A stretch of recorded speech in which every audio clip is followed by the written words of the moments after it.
महाभारत युद्ध समाप्त होने के पश्चात द्वारिकाधीश भगवान श्री कृष्ण गांधारी माँ से मिलने पहुँचे और उन्हें लगा कि उनके 100 पुत्रों का अंतिम संस्कार हुआ है, इसलिए उनसे एक बार मिल के उन्हें सांत्वना दी जाए। किंतु हुआ वहाँ कुछ दूसरा ही।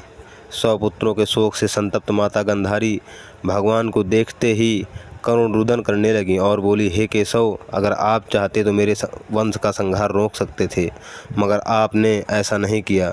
आपके ही कारण मेरा इतना भारी और इतना नामी वंश विध्वंस हो गया। गुरु द्रोण, कृतवर्मा आचार्य और कृपाचार्य, पितामह भीष्म, कर्ण, दुशासन, दुर्योधन और 100 पुत्र पांडवों में न जाने कितने महारथी योद्धा आज रणभूमि में लहूलुहान पड़े अचेत और अपने शरीर को छोड़कर न जाने किन किन लोकों में तड़प रहे हैं। हे केशव, अगर आप चाहते तो इस सारे समुदाय को आप बचा सकते थे, परंतु आपने ऐसा नहीं किया।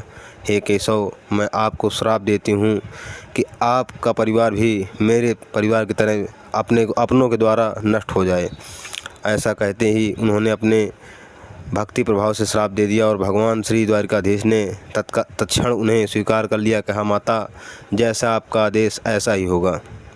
और कुछ समय पश्चात भगवान श्री कृष्ण द्वारिका आ गए। तत्पश्चात उनके सबसे अग्रज पुत्र श्री सांब जी का जन्मदिवस था। उस समय कुछ बालक सांब जी को स्त्री वेश बनाकर साधु संतों के पास आश्रम गए।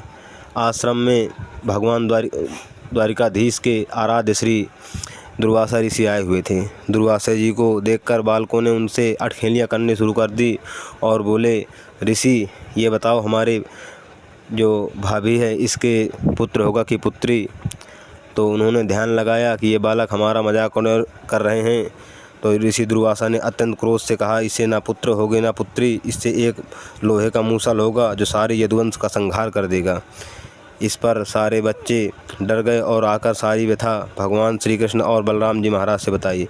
तत्काल बलराम जी महाराज ने उस मूसल के टुकड़े इतने टुकड़े पीस कर करवा दिए और उसे नदी में बहा दिया। वह नदी में बहता हुआ समुद्र के किनारे पहुंचा और एरिका नामक घास बनकर उत्पन्न हुआ।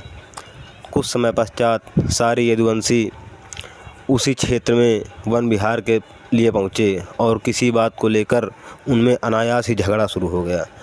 झगड़ा इतना बढ़ गया कि उन्होंने अपने हथियार निकाल लिए और हथियारों से एक दूसरे पर टूट पड़े। लड़ते झगड़ते 52 करोड़ यदुवंशियों का परिवार बिखरने लगा। जब सारे अस्त्र शस्त्र समाप्त हो गए तो उन्होंने वहीं पास खड़ी एरिका नामक घास के डंडे तोड़ने शुरू कर दिए और जिस घास को एक बार किसी के शरीर से छू जाती उसका शरीर वहीं से कट जाता। ऐसा करते ही सारे यदुवंश का संहार हो गया और बचे श्री बलराम जी महाराज और श्री कृष्ण जी महाराज। तो बलराम जी ने तुरंत तत्क्षण अंतर श्वास से अपने आप को वहीं, जैसे लक्ष्मण जी ने तत्क्षण क्षीर सागर पहुँच गए थे, वही क्रिया दोहराई श्री बलराम जी महाराज ने। और उनके जाते ही भगवान श्री द्वारकाधीश ने एक वृक्ष के नीचे अपने पद्मासन पर लेट गए। उनके पैरों में जो पद्म था वह अत्यंत सुंदर और दूर से जलते हुए दीपक की भांति प्रतीत होता था, एक सुंदर मणि के समान प्रतीत होता था। वहाँ पर एक जरा नाम का बहेलिया जो विचरण कर रहा था, जो पूर्व जन्म में बाली हुआ करता था, उसने भगवान के पद्म को देखकर ऐसा समझा कि ये कोई जंगली हिरण है। उसने वहीं से तीर छोड़ दिया और जाकर भगवान के पद्म में लगा, जिससे भगवान अपने वचन से पूरे हुए और उन्होंने तत्काल वह शरीर छोड़ अपने निज लोक श्री वैकुंठ धाम को प्रस्थान कर गए। इस तरह श्री भगवान का यदुवंश समाप्त होता है। जय श्री राधे, जय जय श्री राधे।